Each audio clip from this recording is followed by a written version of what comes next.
হরে কৃষ্ণ, রাধে রাধে। আমি গীতার কথায় আপনাদের সুস্বাগতম। আজকে আরেকটি ভিডিওতে গীতার পঞ্চদশ অধ্যায়ের 11 নম্বর শ্লোকটি পাঠ করছি। আপনারাও কিন্তু আমার সঙ্গে অবশ্যই পাঠ করবেন। ওং নমো ভগবতে বাসুদেবায়, ওং নমো ভগবতে বাসুদেবায়, ওং নমো ভগবতে বাসুদেবায়, ওং তৎসৎ। হরে কৃষ্ণ। শ্লোকটি আমার সঙ্গে উচ্চারণ করবেন। যতন্ত যোগিন চ এনম পশ্যন্তি আত্মনি অবস্থিতম যতন্ত অপি অকৃতাত্মান ন এনম পশ্যন্তি অচেতস। অনুবাদ: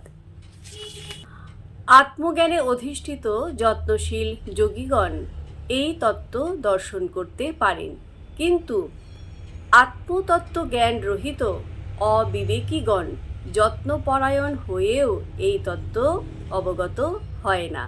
আবারও বলছি, আত্মজ্ঞানে অধিষ্ঠিত যত্নশীল যোগীগণ এই তত্ত্ব দর্শন করতে পারেন, কিন্তু আত্মতত্ত্ব জ্ঞান রহিত অবিবেকীগণ যত্নপরায়ণ হয়েও এই তত্ত্ব অবগত হন না।